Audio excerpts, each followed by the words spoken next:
Good evening, everybody. John with Action-Flix.com coming at you with another impromptu live edition of the Action-Flix podcast here at Action-Flix.com.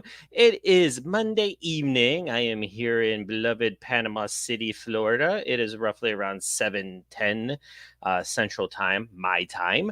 And I never schedule my shows for to get people like interested in it, but why start now, so it's like I might as well not start. So I'm like I'm doing another impromptu show, but I have good reason to do an impromptu show. um I gotta talk about this movie. All right. So I wrote a review last night. I finally saw it. Bren Foster's Life After Fighting, which again, if you know my site and you know me, huge Bren Foster fan. I've been a fan of his since Nat Geo's Fight Science and some of the movies that he's done in the past, where he hooked up with Steven Seagal and Stone Cold Steve Austin for Maximum Conviction, which he stole the show, with his fight scene at the end. He was in the movie. He was a co-star, but obviously it was the two Stevens that were the draw in that movie. But then this guy comes out of nowhere and delivers one of or well, probably the best fight scene out of the whole movie. No offense to Seagal or Stone Cold Steve Austin. I mean, Stone Cold Steve Austin, still kicks some ass. Steven Seagal did his, up close and personal with the camera, stuff going on with his hands, and he fought Michael Pare and stuff like that. But Bren Foster really stole the show with that movie. And then, of course, we have Force of Execution, which if you see the cover art, which I did not get ready here, I should have, but I did not. But the cover art, because if you're an action fan, you probably have this movie on DVD or Blu-ray. Steven Seagal is on the cover, Danny Trejo and Ving Rhames is on the cover. Of course, the three, trinity of in terms of action cinema. But Bren Foster is the real star of the movie. He's the hero. He's the star of the movie, and he not Seagal does some stuff, Ving Rhames is in there, Danny Trejo, they have their bit parts and stuff like that, but it was Bren Foster's movie, and he delivers bone crunching fight after fight, again steals the show from everybody. And then of course he starred in The Last Ship. He debuted on The Last Ship, which was the TNT original series, the great one of my favorite shows to besides Strike Back. He debuted in season 2 as SCPO Wolf Taylor. And again, stole the show. His first introduction, the first episode, he has this fight scene in a hallway, and it's just like I remember seeing it for the first time, and I was like, I know this guy. Where do I know this guy? And then sure enough, it's Bren Foster, and he delivers like all these solid fight sequences throughout the last 4 seasons of The Last Ship, and of course the series finale had him. Kicking ass, he's getting shot, he's getting maimed, but he's still kicking everybody's ass and everything. You don't know if he's gonna die or not. I thought he was gonna die. I was gonna get real pissed off. I was gonna write a letter, but of course, no, he doesn't die. So I was like, yay, I didn't have to write a letter. But I'm a huge Bren Foster fan, and let me tell you, this man. Okay, all right. Let me hit my actionflix.com for you. This is the title to my review that I wrote last night. And I started a new job last week, so it's been a little hectic in terms of working this new job. I've had my daughter, and I've been babysitting my dog. Because my ex is on vacation, so it's been it's been a lot going on. Plus physical therapy for my shoulder, because y'all know my shoulder's still screwed up. But I had to write this review, and it should have been out earlier. But for whatever reason, Vertical Entertainment, who did not, who put out the movie here in the States, didn't promote it to us action film bloggers. Like usually you get email like, hey, here's the trailer. Hey, this is coming out. Hey, would you like an interview? It's nothing. Screener. I talked to Bren, and Bren's like, yeah, he's like, I really don't understand the thought process behind that, but that's Vertical's call and stuff like that. And I get it, whatever, for whatever reason, they didn't want to get people interested in it. I don't know. And they released the trailer. They took it down. They released the trailer. They took it down. Then they released the trailer again, 2 days before the movie came out. And I'm like, seriously? I'm like, how so I'm doing my best to promote this movie, Life After Fighting, which is Bren Foster's directorial debut. This is his passion project. He is now a full-fledged filmmaker, besides being a martial artist and an action star and an actor. He wrote it, directed it. He did the action design with his elite stunt team, which, again, I'm going to give mad props later on because, holy cow. I'll just get into that later. I'll just seriously get into that later. Let me get a good screen here for me. Hang on. Nope. Hang on. There we go. Okay. Because I'm going to show the trailer first. And we all know that, like, YouTube likes to, take stuff off the air, or I'll put something on my internet or on my YouTube channel, and they'll be like, your video has been flagged because somebody in Thailand, is trying to make money off of this movie that was made in 1992. And I'm like, seriously? I'm like, so yeah, so we're gonna watch the trailer for Life After Fighting first, because I just want you to, if you have not seen this movie, let me scroll down, get it all set up for you, because you need to watch this movie. Seriously, if you're a martial arts action fan that not only likes martial arts but likes human drama. There's some heavy human drama in this movie too. It's not just martial arts action. And I'll get into my review. I mean, if you've read my review, you pretty much know where this is going. So it's no secret, everybody. But before we do that, hang on. I totally forgot to start my episode off the right way. So first, let's jock up. There you go.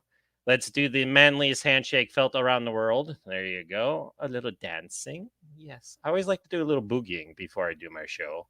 And of course, I have to get I used to be able to do this. I cannot do that anymore. And I guess like if I started really focusing on it, because I still do martial arts when, my shoulders are banged up, I could probably get it back. I am 51, but I'm not dead. It's like, just because you're in your 50s. There's guys kicking ass. Gary Daniels is in his 50s. Jason Statham's in his 50s. Bren Foster's in his 40s.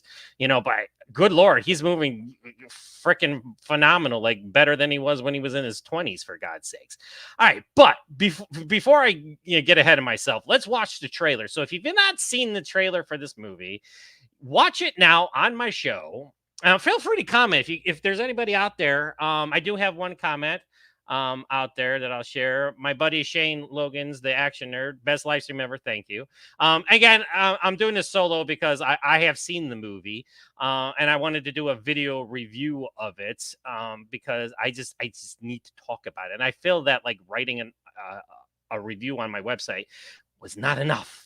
Not enough at all. So Shane, thank you for checking in and tuning in. Whenever you watch the movie, you can give me your thoughts on it. You will, if you don't like it, you don't like martial arts action movies. That's all I gotta say. All right, so let's watch the trailer for this. All right, so here we go. This is the official Vertical Entertainment Life After Fighting trailer that was released finally officially like 2 days before the freaking movie came out.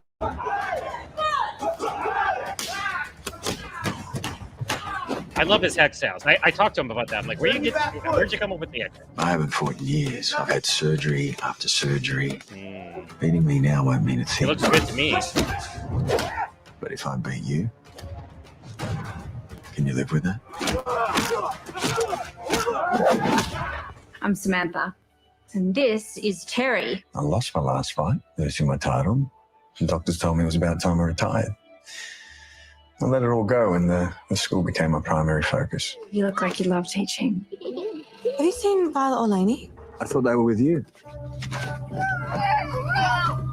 Surely we don't. No, we did not stop looking for them. We have to find them. Some of the stuff I've been reading says that abducted children sometimes are killed within the first 2 hours, but mostly within the first 2 days. You can't get any heavier. It's worst nightmare, isn't it? Oh, that's our boy. Turn the car around! Turn it around! Stop! Just bring him to my school. It's better a place we know. It gives us more of a chance. If anyone but me comes through that door, you point and you shoot. Shoot the I have MFR. never held a gun before. You point Doesn't matter. and shoot. MFR. Here we go. Here comes great.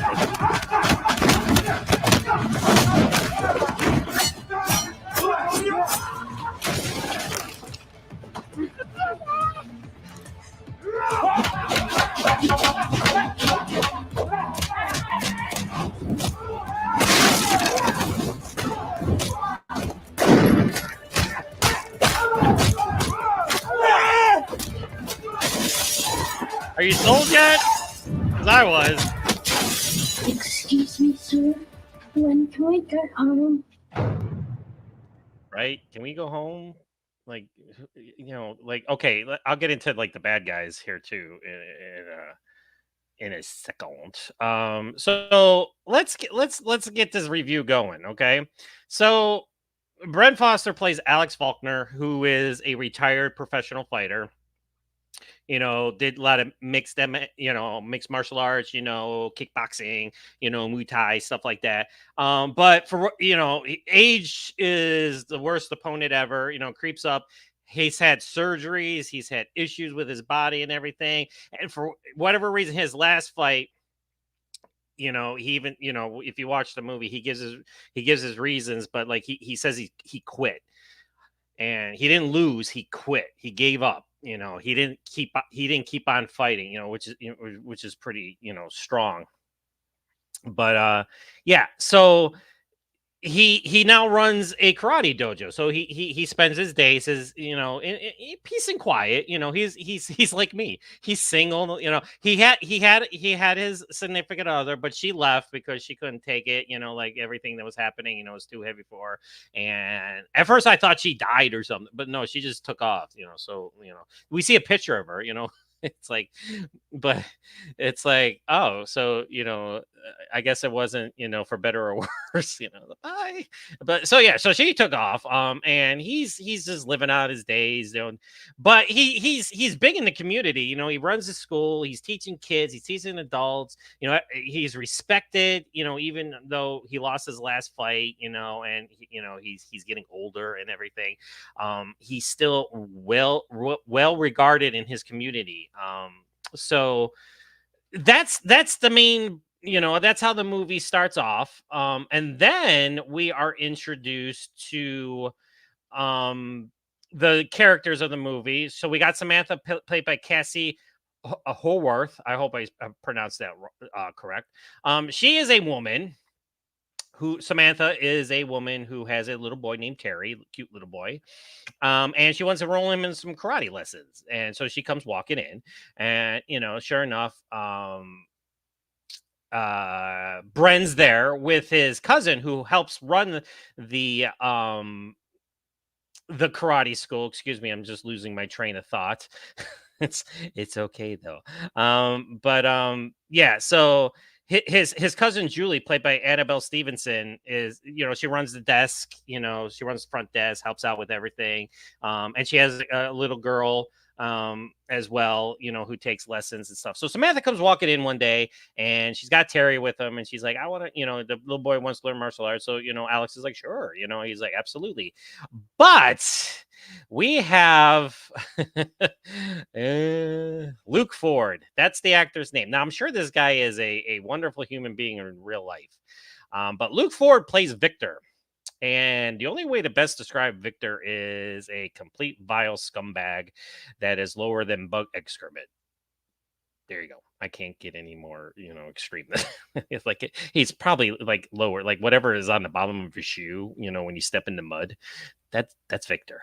So Victor and Samantha have been divorced for 3 years. 3 years they've been divorced. So normally if you're divorced, like I'm separated from my wife, right? We're not even divorced yet, so it's been about 8 months. But normally if you're divorced for 3 years, you tend to move on. You have a child, so you have to co-parent. I'm doing the same thing. It's not the easiest thing to do. You have to be civil and stuff like that. But Victor didn't get the memo. So Victor is still in love with Samantha, but he's deranged. So he's basically a stalker. He's a sociopath. That pretty much, in a nutshell, that's Victor. So yeah, he creates a lot of problems, like huge problems. Like, he finds out that, Terry's taking lessons. So he comes on in, confronts Alex. He's like, hey, and look for it. God bless you. But for taking this role, because people are going to hate you. Not you personally, again, the actor Luke Ford, but Victor. He is.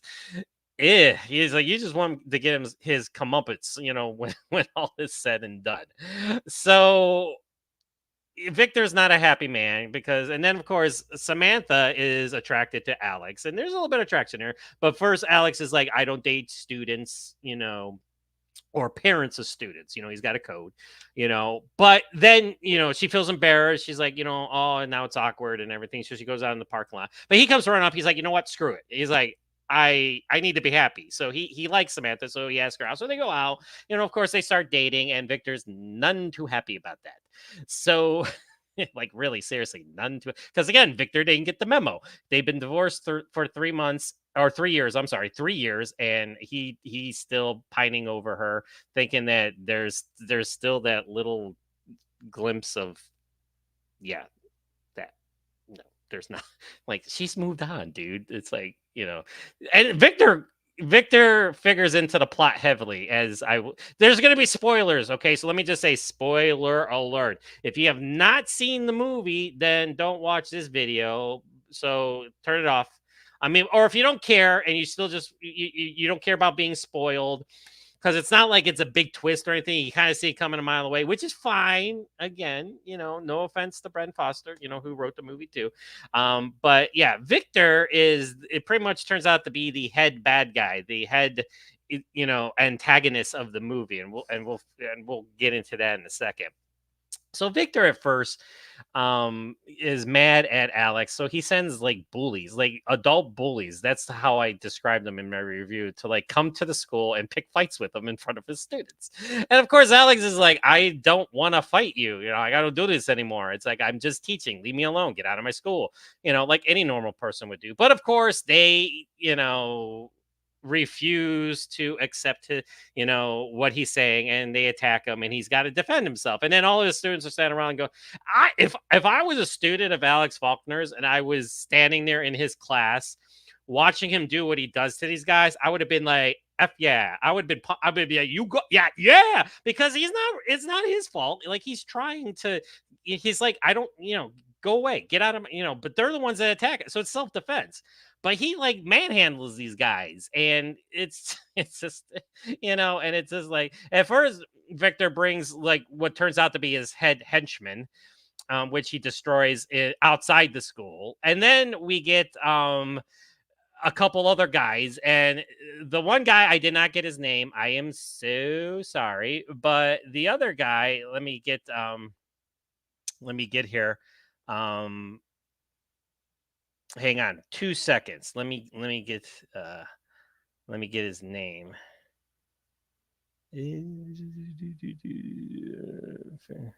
Hang on a second. I'm getting there. Okay, Ethan. Yeah, his name's Ethan, and he's played by Masa Yamaguchi, which this guy, like, he needs to be in a lot of martial arts action movies because he's intimidating and he can deliver the goods. All right. So we got Ethan.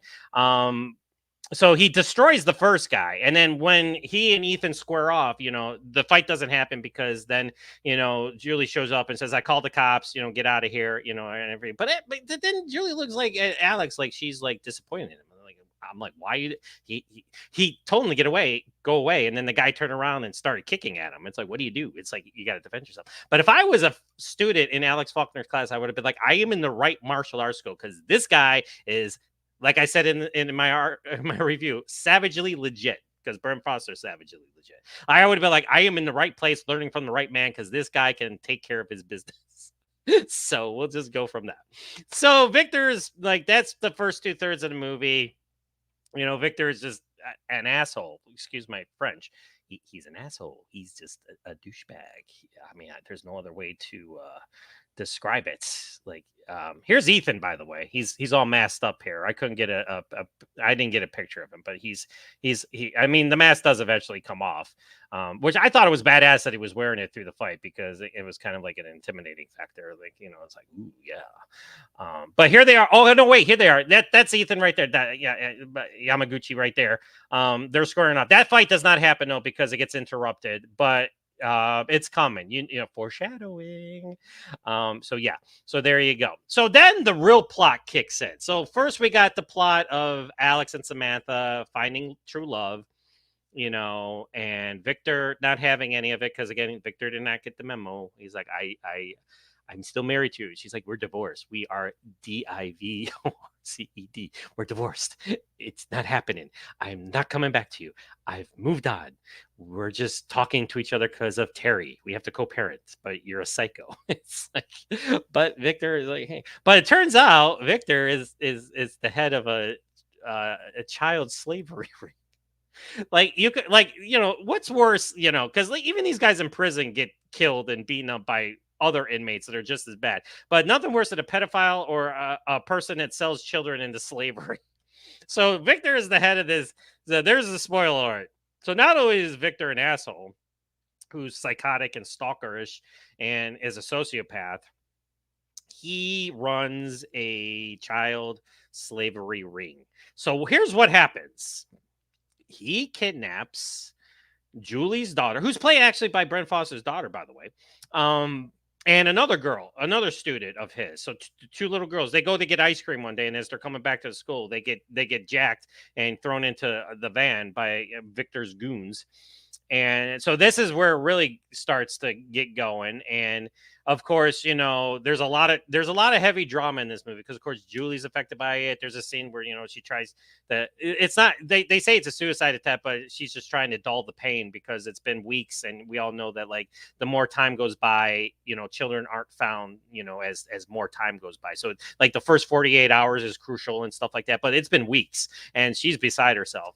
So she goes to the hospital because she took some pills and stuff like that. So there's a lot of that going on, and Alex is distraught and Samantha is distraught because they want to help and they don't know what else they could do. But through circumstance and everything, Samantha finds Victor doesn't deliver Terry to her. He's supposed to drop off Terry, because his time's up with him, and he's supposed to give him back to her. So she goes to his house. So she sets it on her GPS and she goes there. Well, it turns out Victor's house is where they hold the girls until they sold off, and Romania is the country that they say that these girls are getting sold off to. So Julie's daughter's there, and all these other girls are there. And Samantha's is knocking on the door looking for Terry because she's like, where's my son? So she runs into this, and Victor's goon like hits her and abducts her and throws her into the cages along with the girls. But before she did that, she started texting Alex, and she texted Alex that she was going to Victor's and gave him the address. And then she says call, but she put P because she was going to say police. But then she was interrupted by Victor's goon. But Alex is not a dummy, so he's like, okay, something's wrong. So he goes to the address, and he finds them, and saves them, and they take the van that the goons use to kidnap the girls, and they drive off. And Victor's goon is he's mad because he's like, I just totally screwed up. I just let all the girls go. Hello. So here's what happens. So throughout the first 2/3 of the movie, there's fight scenes peppered out throughout as Alex fights these goons and stuff like. And there's also another really good fight between him and a challenger that wants to fight Alex because he feels that he's not respected because he didn't get a chance to fight Alex for his title before he lost it and retired. So he feels he needs to fight Alex to get the recognition that he deserves. And he comes into Alex's school one day and he wants to train, and Alex is like, sure. He's kind of skeptical at first, but because this guy's talking smack about him on YouTube and everything, at all these sports shows and stuff like that. But he's very respectful and everything, does his class and stuff like that. But then they have this impromptu fight between each other. He's like let's do. It's kind of like the Rocky 3, like where Rocky and Apollo do the boxing match, but with nobody watching, there's nobody around. So that's what these guys do, and they have this ultimate fight. And again, I'm gonna spoil it, Alex wins, and it's a really good fight. So yeah, there's stuff like that. So it's okay. The movie's like 2 hours and 5 minutes long, and I'll get into that in just 1 second. But like there's fight scenes peppered throughout as Bren does his stuff. And there's also a lot of good training scenes too, where he's in a school and he's training his students and stuff like that. So we get a lot of that stuff too. So there's a lot of martial arts throughout the whole thing. Okay. So, but like, I've heard complaints that the movie's too long. I do not agree. Though normally when you're getting into 2 hours plus, you're like, okay, I got to go to the bathroom and stuff like that. But I was never disengaged, or I never was looking at my watch or my phone or anything. I was invested because here's what Foster does well with this movie. Not only does he deliver a bone-crunching martial arts epic of all kinds of proportions, but he puts a good plot with it, solid acting from everybody involved, and he builds it up to a crescendo for the finale, where you care about these characters. You care about Alex, you care about Samantha, you care about little Terry, Julie, her daughter. You hate these Victor and his goons because they're the worst form of human sludge that there is known to man. So he builds this up. So when the finale happens, you're invested and you care and you want to see Alex save the girls and save Samantha and beat the living snot out of Victor and all that good stuff. Okay. So now I also heard another complaint that everybody was saying, oh, the trailer shows you everything. And this is before the movie came out. People were saying, oh, the trailer shows you everything. We all know that the fight takes place at a school and stuff like that. Yes, the trailer does show a lot, as we saw. The trailer does show a lot of action being taking place as Alex is taking on the goons that Victor sends after him. But, dude, it does not. The trailer showed you like maybe 45 seconds of what goes on. There's so much in this finale. It is sick and insane. It is like 40 minutes long. I was looking at the timer just to see, because when it kicks off, I was like, okay, let me see. So yeah, it's about 35, 40 minutes, give or take, minus or plus.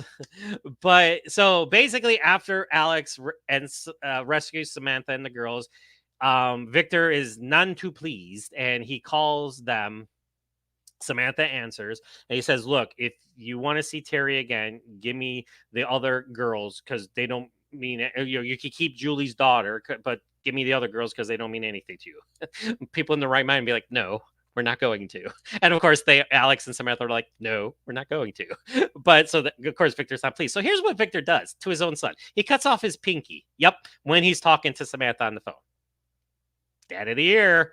Father's Day is coming up. Let's give this guy a present.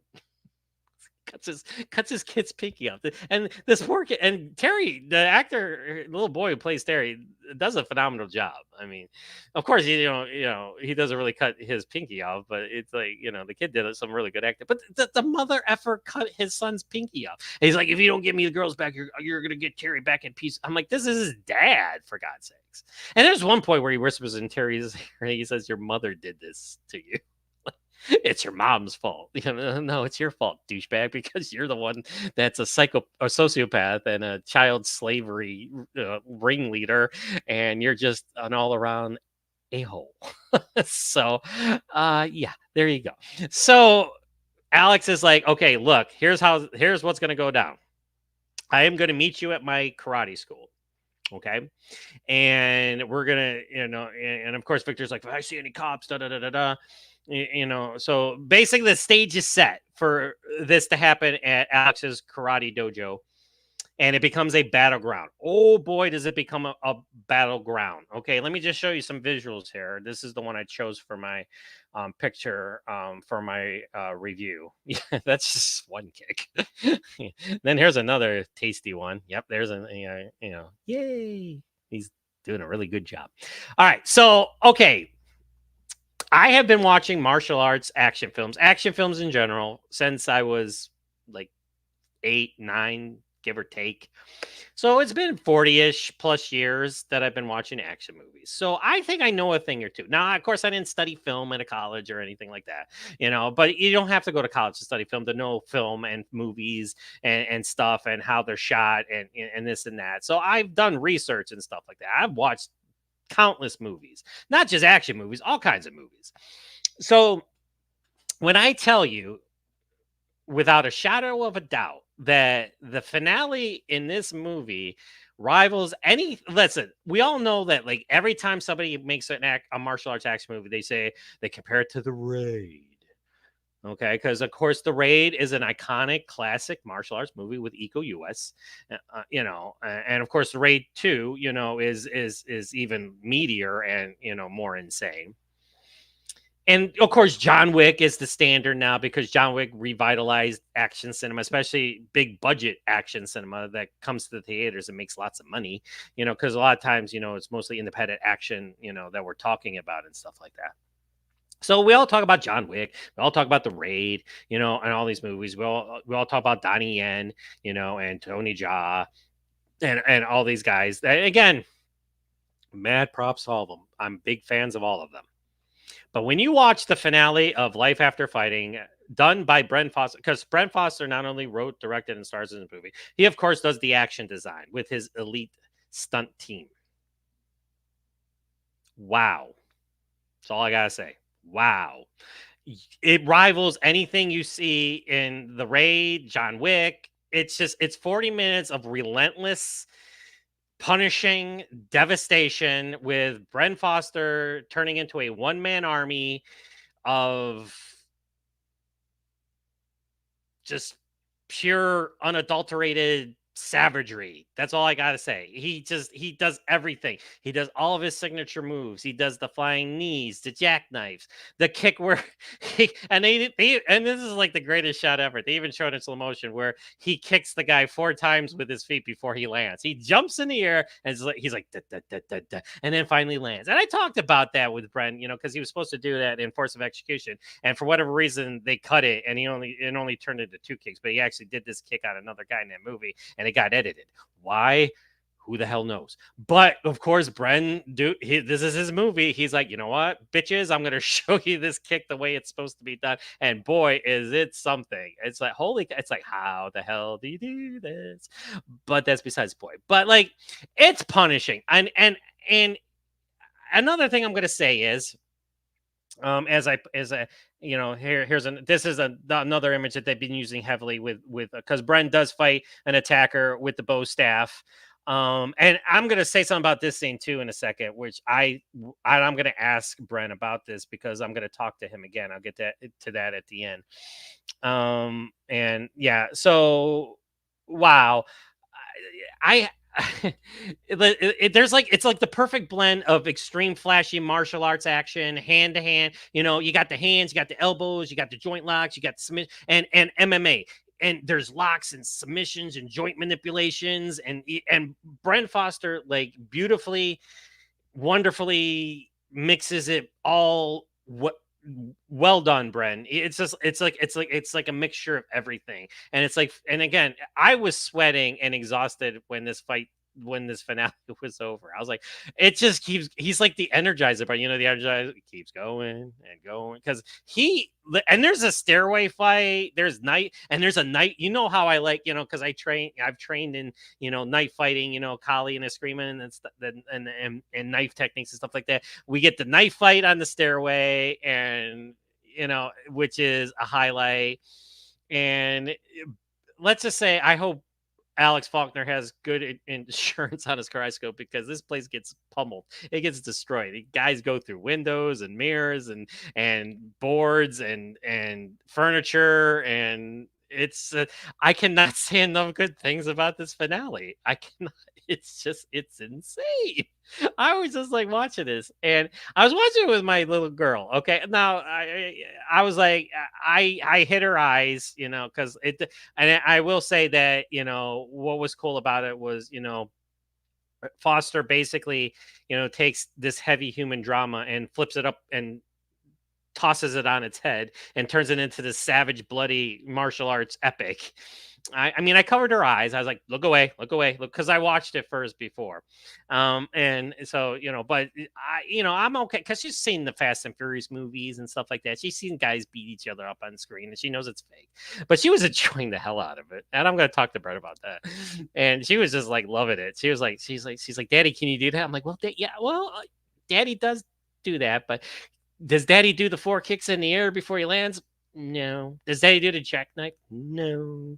I mean, but I've done jump spinning hook kicks and helicopter kicks and jump spinning back kicks and flying crescent kicks and stuff like that. I have done some extreme martial arts, but nothing like this. Bren Foster is on another level. He's in another atmosphere when it comes to martial arts action design. And okay, I hope Bren Foster took his stunt team out to dinner at least after they filmed this movie, because he puts these guys through the ringer. I mean, oh my God. And the funny thing is, and I'm talking to my daughter as I'm doing this, like, if this was real life, these guys would not be getting But it's a martial arts action movie, and you want as much martial arts action as you can get. And like I said, it's 40 minutes long. These guys are getting up, and they just keep asking for more, and Bren gives it to them, and it's hysterical. It's just like, and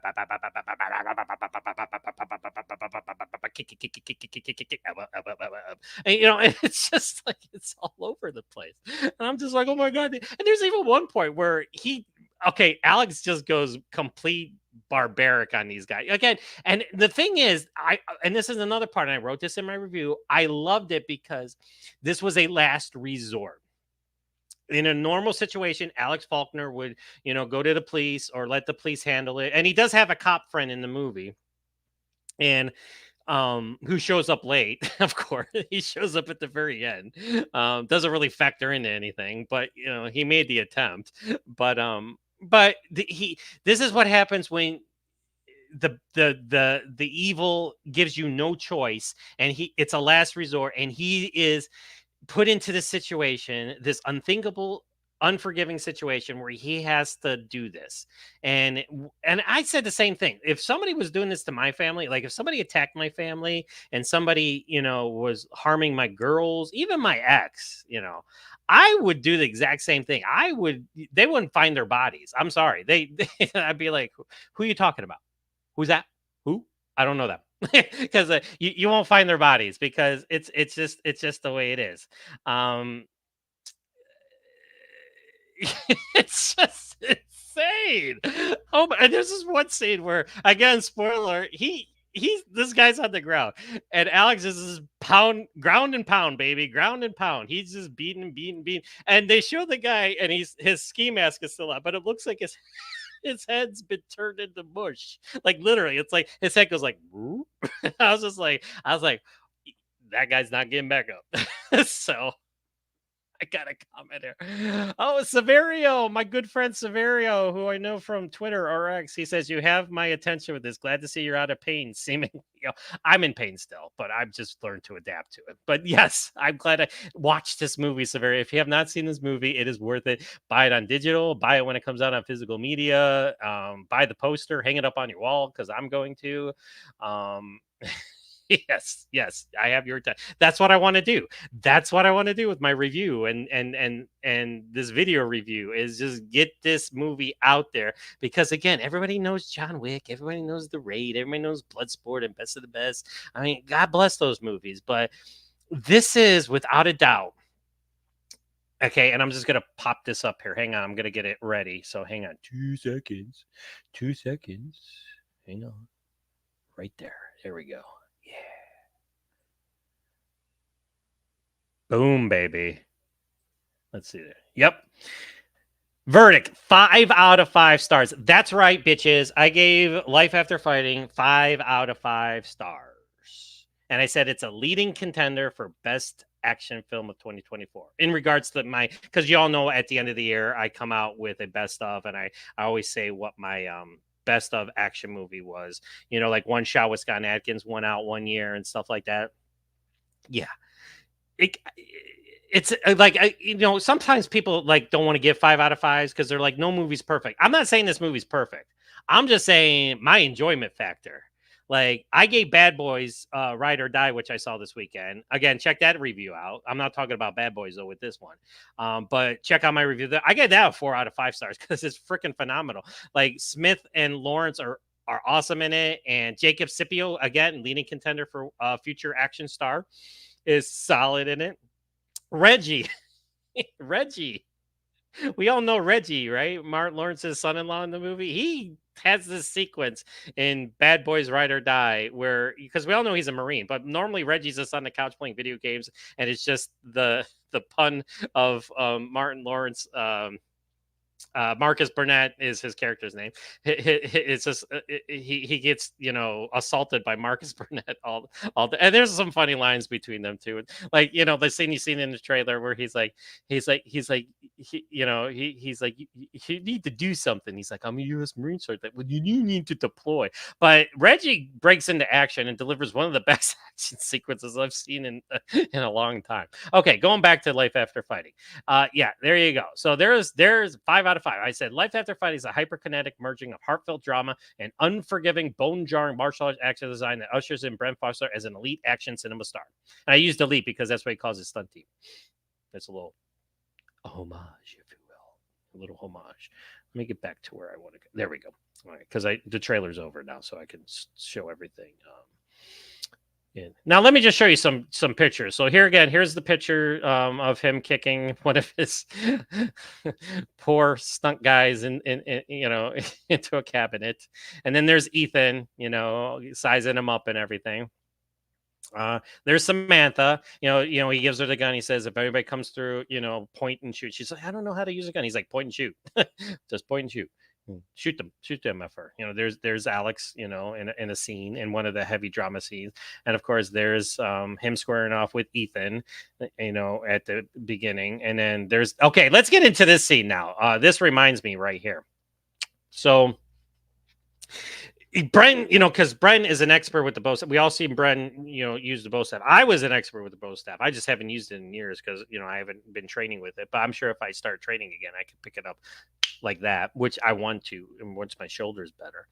But he does this move, and I love it. Like he's squaring off with the opponent, right? And he does this thing with the staff where he's tapping the ground as he's going towards the guy, and the guy's backing up. He's tapping it. It's kind of like a Jackie Chan moment, like something Jackie Chan would do. And I want to ask Brent about this moment in the movie because it's sick. It's a simple move, but it's just basically Brent, or Alex saying, I'm going to mess you up with this stick.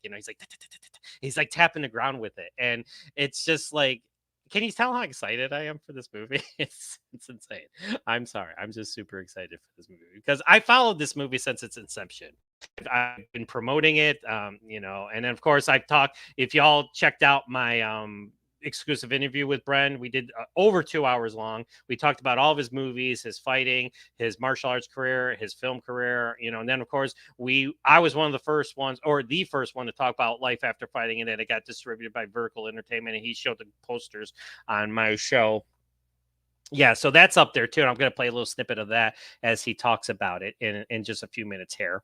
So that's up. And I added it to my review here, So, and again, here's another thing. I am trying to hook up Bren to come back because Bren is so great. He says he'll come back on my show, whenever his schedule permits, and talk about anything, talk about favorite movies, this and that. Because, and I am going to have Bren on the Action-Flix podcast, and we're just going to talk about Life After Fighting. And I'm basically, here's what I'm going to do. I'm going to do another video review with the man right next to me. And again, I'm not blowing smoke up anybody's ass or his ass or anything, because I know him and he's a nice guy and he's friendly with me and he supports me.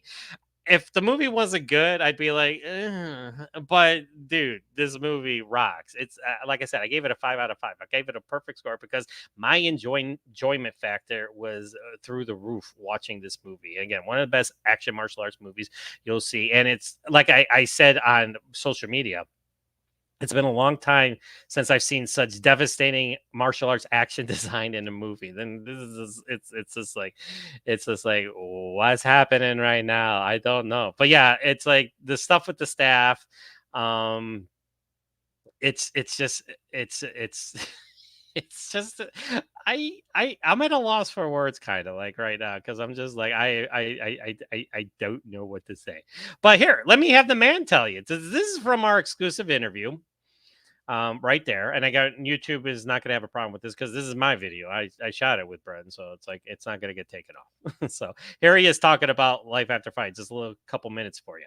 Yeah. So there's a few motivations for the movie, but I'll go into just a brief rundown of the story. It's about a martial arts instructor, retired combat athlete who lives a pretty lonely existence, and his lifeline is his martial arts school.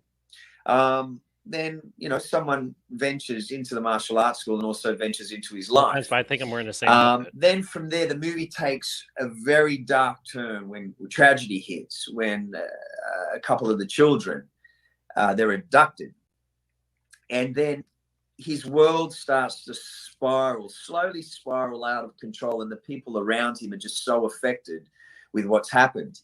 And because a couple of the children. the abducted child, her mother actually works with Alex, and Alex Faulkner, the lead of the movie, and he has somewhat of a relationship with this child. So he spirals into a very dark world of child trafficking and human trafficking, and he's just brought into it, and then he's pretty much forced into the fight of his life. I'm not faking my interest. And I'm there's actually a few other interested in what things he's saying. that happen with Alex. I don't want to give too much away with the movie, but there's a lot of self-discovery that he has to find, and there's a few demons that he has to face within himself during the process of when he's really forced to fight. Because you have to remember, Alex is not a superhero. No.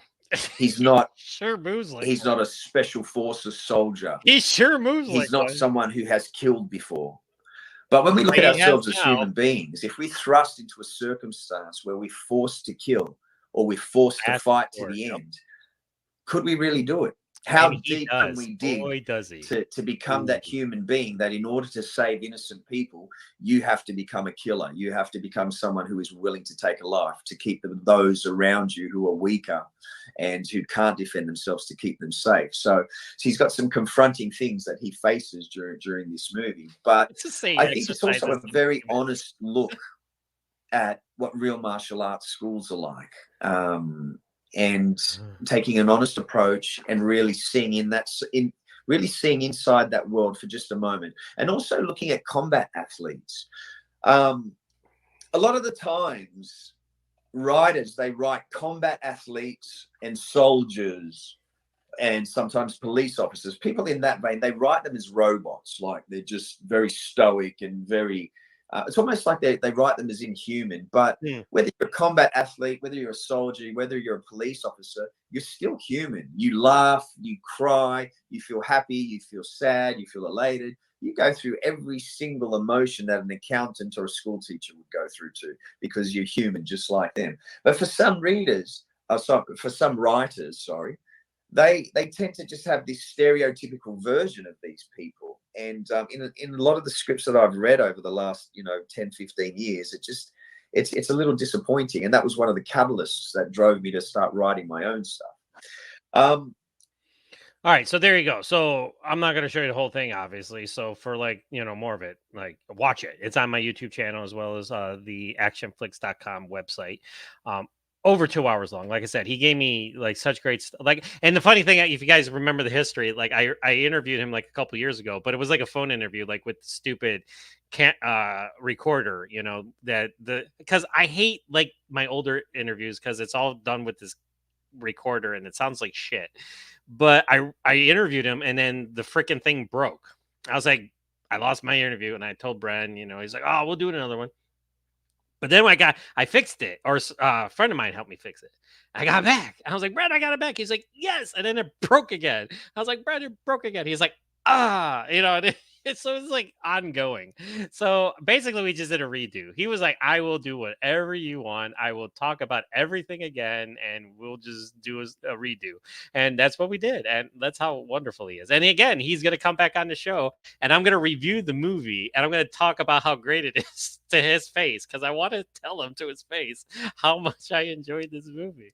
I mean, listen, this has been a great year for action movies. We've had The Beekeeper with Statham, which again I think is Statham's best movie. Land of Bad, which if you have not seen that movie with Liam Hemsworth and Milo Ventimiglia, I probably butchered his name, so sorry. And of course Russell Crowe. Again, I mean, it's I messaged Bren and I said, listen, it's probably we've had a lot of good action movies, but it's these three movies now Life After Fighting, we got the Trinity battling it out for Action-Flix.com's coveted best movie of the year. It's because my word is law. But yeah, I told him, I go, dude, I'm not lying. I go, this is one of the best movies of the year, if not the best. So we'll see what happens at the end of the year, and we'll see what else comes out. We still have a lot of action movies coming out this year and stuff like that. So yeah, there you go. So again, I got it. And again, I didn't get a screener for it, and I was, and then I still would have bought the movie because I would have watched it and I would have been like, this is phenomenal. And I bought it on digital this weekend. I'm so happy to be working again, by the way, because I'm like, now it's like I'm not scared because I'm not going to have any money, and stuff like that. So I got it and I watched it over the weekend. Twice, once by myself, and then I let my daughter, because she's starting to she watched Godzilla and Kong with me, and she's starting to, she's gonna be 10, so she's getting up there, and like I said, I kind of like, I judge what she should watch and what she should look at and when she should cover her eyes and stuff like that. I don't show her, like, I usually don't have her watch R-rated movies. I'm sorry, but I watched it first and I covered her eyes and made her look away through all of it, because there's some nasty parts at the end of this movie. Like he totally, like, the henchman, the main henchman, boy, how does he get it? Oh my god, you'll love that part. And then, like, he dispatches some guys in some really gnarly, nasty ways, and it's like, this is like 90s martial arts action, where these guys are getting taken out like in the most brutal fashion and everything. And I'm gonna say, like, I'm not gonna spoil it, but like you're not sure if Alex gets out of this. Like, he's like he was saying in a snippet of our interview I gave to you, he's not a Superman, he's not a special forces guy, he's an ex-fighter that runs a karate school and has some sick skills, but he's not like, he's not Schwarzenegger. So it's like you're I was like, I was like, what's gonna happen, kind of thing. So that's another cool aspect to it. So yeah, there you go. So there's my first video review for Life After Fighting. So again, I am doing my part. So I bought it on digital. I'm gonna buy it on physical media when it comes out. I want it on 4K, Blu-ray, DVD, whatever. Give it to me. And I want special features. I want them to put special features on it, the making of it, talking about it. Again, I've been talking to Bren about it too, and we're gonna talk about it a little bit more when I get him back on the show. Hopefully it'll happen in the next couple weeks or so. But yeah, he's been so gracious enough. He's like, absolutely. He's like, I will always make time for you and to come on to your show. He's such a great guy. Like I said, again, I'm not blowing smoke up anybody's ass. If you do not like this movie, you are not an action fan. You're not a martial arts action fan. You're not an action fan in general, because he is legit. This man, and I've been saying it for years, just like Scott Adkins. I've been championing Scott Adkins to headline major Hollywood blockbuster action movies. I've been doing it for years. He should be right up there with Statham. Why not? I mean, like, Statham's awesome. We all know that, but there's no reason why Scott Adkins can't just be as big as of a British action star that Jason Statham is. That's a story for another time.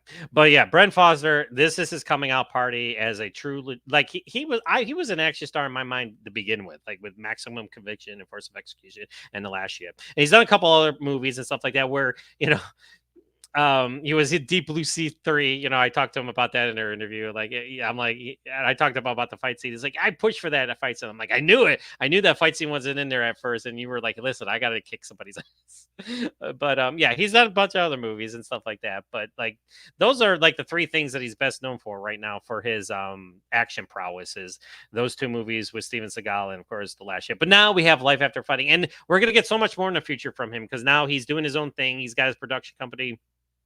And he's writing, he's directing, he's producing, he's starring, and he's doing the action design. So he's doing it his way. So and that's the thing. He wants to present high level drama with high level action. And he succeeds on all fronts in this movie. You care about the characters, you care about the situation, you care about ripped from the headlines and everything. And of course, the brutality that follows at the finale is just something. It's a chef's kiss. That's all I gotta say. It's just like 5 out of 5. Like I said, again, a lot of people think when you give a 5 out of 5 that you're saying it's a perfect movie. It's not a perfect movie. No movie is perfect. Not even Citizen Kane is perfect. I probably just piss off a lot of people, but yeah, I mean, I give ratings and I back it up, and how much I've enjoyed it. I think how much you will enjoy it, and you will enjoy this movie. I've convinced Severio, so you better go out and watch this movie right now. Support it. Everybody support Life After Fighting. Support indie action to begin with, because these guys and gals do not have the studios backing them up. They got to fight for distribution. They got to fight for budgets. They got to fight for production time. So, like, I was always saying, Scott Adkins always tells me, he's like, John, I would love to have 3 weeks to do an action scene. He's like, I get a day, 2, if I have 2 days, I'm like, I'm on top of the world, you know. But it's like, so yeah, support indie action cinema. That's why I do my website. Of course, I share the trailers for all the movies, all the big movies, you know. But when it comes down to it, Disney doesn't need my help to support anything. You know, 20th Century Films doesn't need my help to support anything. You know, Lionsgate doesn't need my help to support anything. John Wick doesn't need my help. But I mean, you know, I talk about them because they're action, you know, but it's here where I feel all powerful. Well, I have a voice and I can tell you about this movie, and I want it to be a hit. I want Bren to succeed because he is, like I said, he is savagely legit. This man is insane. He's sick. It's just holy crap. What the am I looking at right now? Because like that's what I was doing when I was watching the finale. And I've seen him move before. I've seen him in fight scenes before. But it's just like again, it's just it's like whole again. It's like bam, pow. It's like there you go. I mean, come on. You know, we always say that we're disappointed, you know, in action movies and stuff. And all I get is negativity, you know, a lot of times, you know, when I promote stuff or I put stuff out there. No negativity with this one. Again, and from what I'm seeing in social media, on my Facebook page, on my X page, and my Instagram page. Of course, Bren shared it. Of course, you know, because he's such a great guy and he helps support me too. But everybody's sharing my review and listening to me and, you know, checking it out. And that's what I want to do. I am John Jerva from Action-Flix.com and the Action-Flix podcast telling you that if you're an action fan, this is the movie you need to see this summer. Bad Boys Ride or Die is awesome. Don't get me wrong. I love that movie too. I did the review for that. But again, that movie doesn't mean my help. I mean, if I didn't do a review for Bad Boys, I mean, I still haven't seen Furiosa just because of the Mad Max movie without Mad Max. But I will eventually. I still haven't seen the last Kumite. I'm going. That comes out on Blu-ray tomorrow. By the way, I'm gonna get it. I'm gonna purchase it and support it like I always do. And I'm gonna check that one. I'll hopefully do a review this week for it when I get it and get in my little hands and check it out because that one is a homage to '90s tournament fight films. And you know they even got Stan Bush doing it. You know, and and I'll probably do a video review for that one too because you know and Mateus Hughes is the bad guy in it. And I interviewed him. So check it out. He gave me like 2+ hours too. And he's such a great guy. So yeah, so there you go. So watch this movie. Please support it, talk about it, share it, you know, like it, get word of mouth, get it going. And just that's what I want. That's my goal is to get people excited about this movie because you know it's a small budget independent action movie from Australia from this Australian, you know, who loves movies and martial arts and wants to put the two together and do his thing. And you know, and again, we always talk about stunt performers turning into filmmakers that know how to do it. Well, this guy knows how to, he's taken on the assignment of making action movies and he knows what he's doing is the bottom line. And I can't wait to get him back on the show and talk about this movie and dissect it and talk about the fight, especially I want to dissect because before when I interviewed him, I didn't see the movie yet. All I saw was the trailers that were taken down and the images and stuff that I saw and all that stuff. But I want to dissect it because I have it on a Fandango at home. So I'm going to like, you know, show certain scenes and stuff like that and just be like, talk about this one, talk about this one, talk about this one. I'm so excited. I mean, I just love this movie. I mean, it's such a great movie. Like I said, one of the best action films of 2024. It's right up there, you know, with The Beekeeper, if not better. I mean, don't get me wrong. The Beekeeper is savage. I mean, Statham is raw and savage in that movie. And Land of Bad, same thing. And all the other great action movies that have come out this year. But this is the one. I mean, I've been following it since, you know, it was created. He was talking about it and this and that. We talked about it numerous times. And to finally watch it and to see how good it is and to see people getting excited about it, that's what I'm doing. I'm getting you excited to watch Life After Fighting because God bless Bren Foster and what he's doing for independent action cinema from down under. All right, so that's the end of the broadcast. Again, thank you for watching. Thank you for those, Shane, for checking in on me. And of course, Severio, I'm glad I got you pumped up for it. because that's my job. I want to get people pumped up. Again, here I want to get people doing this when they watch it. Mm-hmm. Mm-hmm. Yes. In case you didn't see it. Mm-hmm. Mm-hmm. You will not be like this when you watch it. How many times have you made that look when you watched an action movie? Not with this movie. I mean, oh my God, so good. The drama, the action, the plot. I mean, it's a standard plot if you think about it. But come on, we can nitpick all day, but who cares? I mean, it's a 5 out of 5 for me, and it's one of the best action movies of 2024. So until next time, when I do another impromptu show, maybe one day I'll actually promote these ahead of time so people actually know that I'm going live. With these things, because again, that's my life. Now that I have a job, it's even worse because like it's kind of this job is like right smack dab in the middle of the day, and late morning, early evening. So it's like, so again, if you ever see on my actionflix.com website, if I'm ever late with stuff, that's why, because I have a job where I can't, there's some guys that have a job that do blogging that are able to, at work. I cannot do that with this job. I'm walking, I'm standing, I'm doing it's impossible. I mean, I could on my lunch, I get a half an hour for lunch. I try to do fast stuff, like at lunch, but 30 minutes isn't enough time half the time. But again, that's if you don't see me put something on until later on, that's why, because my man, I am working and trying to get things rolling again. And again, if I'm actually making money and doing a job, I could actually do more things with this stupid website. I didn't mean that. I love my website and I love what it does, for independent action cinema. And you won't be like this either when you watch it. Nope, you're not going to be like that. You are not going to be like that because just like Scott Adkins, there's a lot of that in there. And okay, that brings up last thing I'm going to say, and I'm going to close up. I always say I'm going to close up, and then I always go off on something else. And again, I asked Scott Adkins a while back in an interview. I think it was for Ip Man 4, the finale. And I said, "Hey, who do you want to work with?" And he said, he brought up Bren Foster. And of course, Bren Foster was working, put these two guys in a movie together. I don't care if they're on the same side or against each other because we win either way.